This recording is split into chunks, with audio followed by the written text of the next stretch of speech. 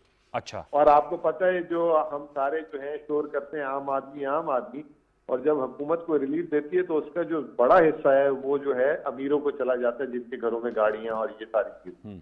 تو اگر حکومت کوئی ریلیف کہیں بھی دے گی تو وہ کسی اور طریقے سے دے گی.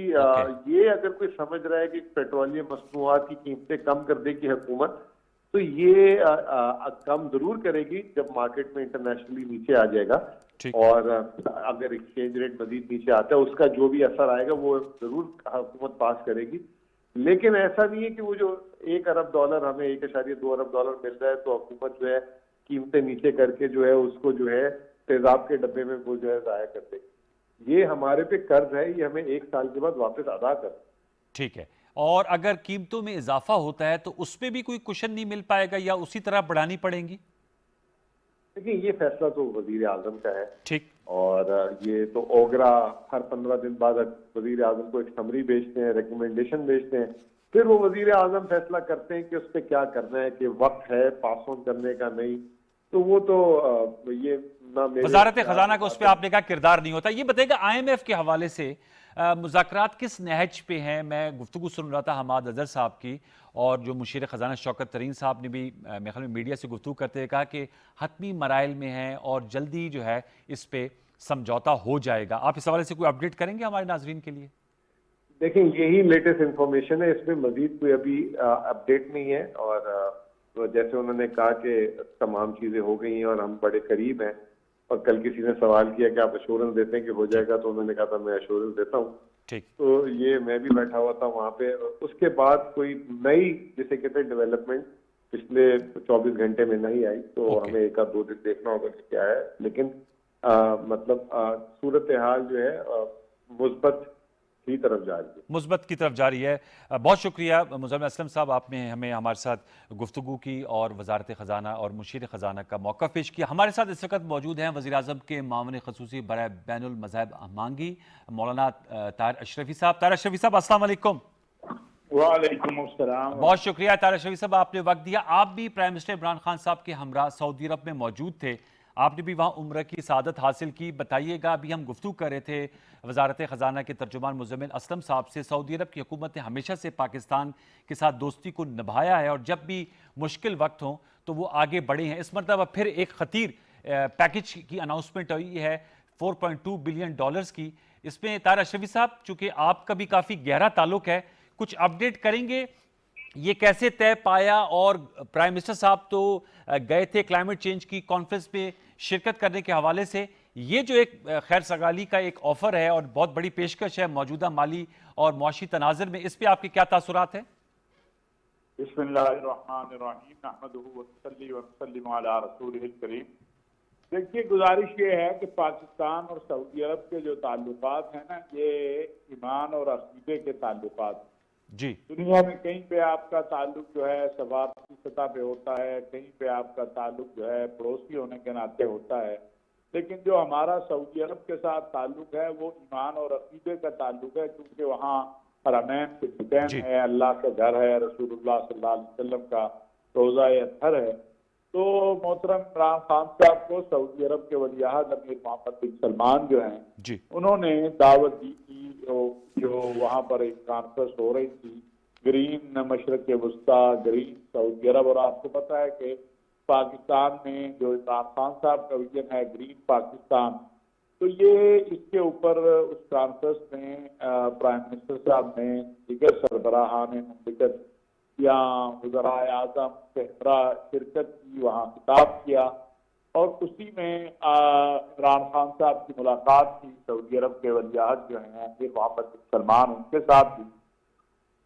اس سے پہلے کیونکہ یہ جو آپ نے 2-3 ہفتے پہلے میری بھی پریس کانفرنس دیکھی ہوگی اور شوکت ترین صاحب نے بھی بتایا تھا کہ یہ طے ہوا ہے کہ سعودی عرب ہمیں جو تیل کی مد میں جس طرح آپ کہتے ہیں مؤخر پیمنٹ، اس کے اوپر ہماری مدد کرے، ہمارے ساتھ تعاون کرے گا، تو اس کو نہ صرف یہ کہ اس ملاقات میں کنفرم کیا گیا بلکہ اس کے بعد یہ بھی سعودی عرب کی قیادت کی طرف سے ایک احساس تھا کہ جو اس وقت عالمی دنیا کے حالات ہیں، اکانومی کے، معاشی، اقتصادی، اس میں پاکستان کے اوپر بھی ایک، کیونکہ کرونا کے حالات کی وجہ سے ایک بوجھ ہے، اور پاکستان کا روپیہ بھی جو ہے وہ آپ نے دیکھا تھا کہ اس پر حملہ تھا۔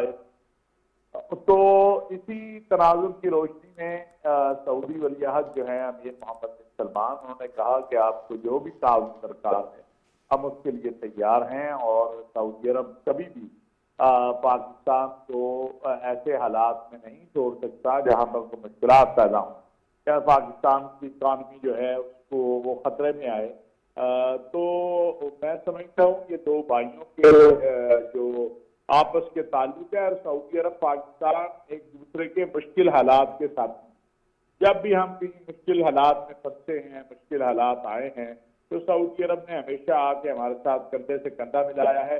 اور ایک بار پھر، اور میں سمجھتا ہوں اس مرتبہ یہ جو کام ہوا ہے، اس میں وہ سارے لوگ جو مسلسل ایک پراپیگنڈا مہم چلائے ہوئے تھے پاکستان اور سعودی عرب تعلقات کے حوالے سے، اور پاکستان کی اور سعودی عرب کی قیادت کے تعلقات کے حوالے سے، ان کے لیے بھی ایک پیغام ہے کہ وہ یہ بات یاد رکھے کہ پاکستان اور سعودی عرب کے تعلقات ایمان اور عقیدے اور جسم اور روح کی طرح ہیں۔ سعودی عرب کا امن، استحکام، دفاع، سلامتی جو ہے وہ پاکستان کا استحکام ہے، دفاع ہے، سلامتی ہے، اور پاکستان کا استحکام، سلامتی اور دفاع سعودی عرب کا استحکام ہے اور دفاع ہے۔ اور اسی طرح میں آپ کو یہ بھی بتانا چاہتا ہوں کہ وہاں وزیر اعظم صاحب نے جو وزارت انویسٹمنٹ ہے وہاں کی، اس کے اور ہمارے سفارتخانے کے تعاون سے جس کانفرنس سے خطاب کیا، میں نے اتنی بڑی تعداد عرب جو سعودی عرب کے اندر جو بزنس مین ہیں، عرب کمیونٹی ہے، سعودی کمیونٹی ہے بزنس مینوں کی، اور اتنا بڑا لیول پہلے کبھی نہیں دیکھا۔ اور وہاں بھی بہت سے لوگ انٹرسٹڈ ہیں کہ وہ پاکستان آئیں، یہاں پر انویسٹمنٹ کریں، اور انشاءاللہ آپ دیکھیں گے کہ اگلے چند دن میں بہت اہم فیصلے اس حوالے سے بھی وزیر اعظم صاحب نے کہا ہے اور ہونے جا رہے ہیں انشاءاللہ۔ اس سارے عمل میں میں سمجھتا ہوں وزیر اعظم پاکستان محترم جناب عمران خان صاحب کی قیادت، ہمارے وزیر خزانہ جو ہے مشیر خزانہ شوکت ترین صاحب، ہماری وزارت خارجہ، سب کی محنت ہے، اور ان تعلقات کو جن میں دراڑیں ڈالنے کی کوشش کی جا رہی تھی، جن میں عدم استحکام پیدا کرنے کی کوشش کی جا رہی تھی، اس کو نہ صرف ناکام بنایا ہے، اور بلکہ یہ پیکج جو ہے، یہ جو تعاون ہے، اس پر ہم پاکستان کی قوم، حکومت، ریاست، اپنے بھائی اور اپنے دوست مملکت سعودی عرب، اور خصوصاً خادم الحرمین شریفین شاہ سلمان بن عبدالعزیز اور ان کے ولی عہد امیر محمد بن سلمان کی مشکور بھی ہے کہ ہمیشہ کی طرح انہوں نے ہمارے ساتھ تعاون کیا، اور مشکل حالات میں ہمارے ساتھ کندھے سے کندھا ملا کر۔ بالکل بالکل، آپ نے بالکل صحیح کہا۔ بہت بہت شکریہ مولانا طاہر اشرفی صاحب، آپ نے اپنے خیالات کا اظہار کیا۔ ویورز، اچھی خبر ہے، اور ظاہر بات ہے اس سے پاکستان کی اکانومی کو بوسٹ بھی ملے گا، جیسے ہمارے پارٹیسپینٹس نے گفتگو کی۔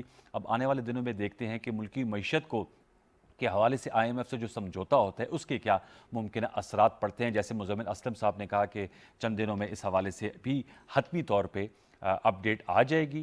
پروگرام میں یہ گفتگو آپ کو کیسے لگی؟ فیس بک اور ٹویٹر پہ اپنی رائے سے ضرور نوازیے گا۔ انشاءاللہ اس ہفتے کا اسپیل اپنے اختتام کو پہنچتا ہے، آپ سے ملاقات ہوگی اگلے ہفتے پیر رات 10:05 پر۔ تب تک کے لیے سید انوار الحسن اور پروگرام 10 تک کی پروڈکشن ٹیم کو اجازت دیجیے۔ اپنا بہت سا خیال رکھیے۔ اللہ نگہبان۔